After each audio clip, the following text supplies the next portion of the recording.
I now give the floor to the representative of Greece. Mr. President, Honorable Minister Attaf, let me start by thanking you for your leadership and allow me to express our appreciation to Algeria for convening this open debate on a matter of utmost importance to all of us. We also extend our gratitude to our distinguished briefers for the very insightful remarks.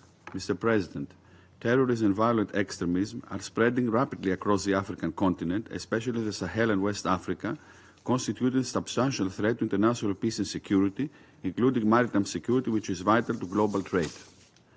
Terrorist and violent extremist groups with links to transnational organized crime are exploiting internal conflicts, weak governance, climate change, and socio-economic instability, leading to further degradation of fundamental values and freedoms. Spillover effects pose a risk of deterioration and despair, while inflammatory propaganda fuel the spreads of intensification of terrorist acts. These groups are committing systematic human rights violations, including sexual and gender-based violence, exacerbating further violence and extremism. These alarming dynamics dictate the need to develop a holistic approach through stronger international and regional alignment. Counter-terrorist efforts require an enhanced cooperation among the United Nations, the African Union, and other sub-regional organizations. In this context, reinforcement of coordination initiative between the UN and the African Union is of pivotal importance.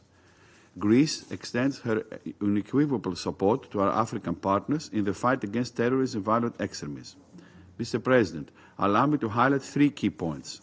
First, African-led counter-terrorism initiatives play a core role in mitigating the spread of terrorist propaganda.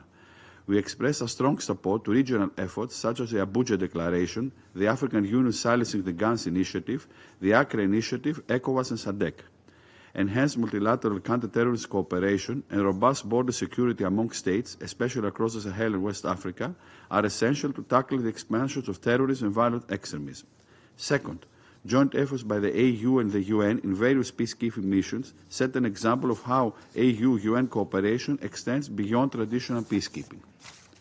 We welcome a focused and comprehensive approach on counter-terrorism strategies, stabilization, and long-term capacity-building efforts across Africa, being incorporated in peacekeeping missions. AUSOM, an EU-led mission in Somalia, aims to support the Somali government in its fights against terrorism, while the UN-led mission MINUSCA in Central African Republic addresses, among tasks, the threats posed by armed groups linked to terrorism.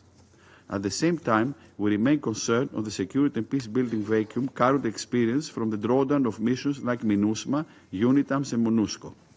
Greece reiterates her deep appreciation to all contributing countries to the peacekeeping forces and stresses the importance of missions having the necessary capabilities to fulfill the mandate and promote the safety and security of the UN peacekeepers.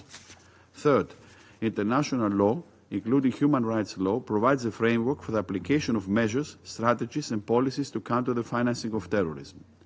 Strengthening cross-border coordination, along with capacity-building programs, are an important step in building networks to monitor and block terrorist financing, as well as to identify, freeze, and recover assets linked to sanctioned individual entities operating in Africa.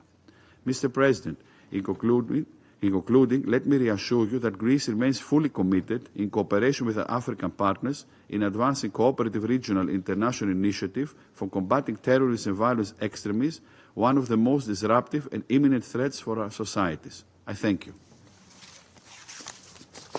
I thank the representative of Greece for his statement.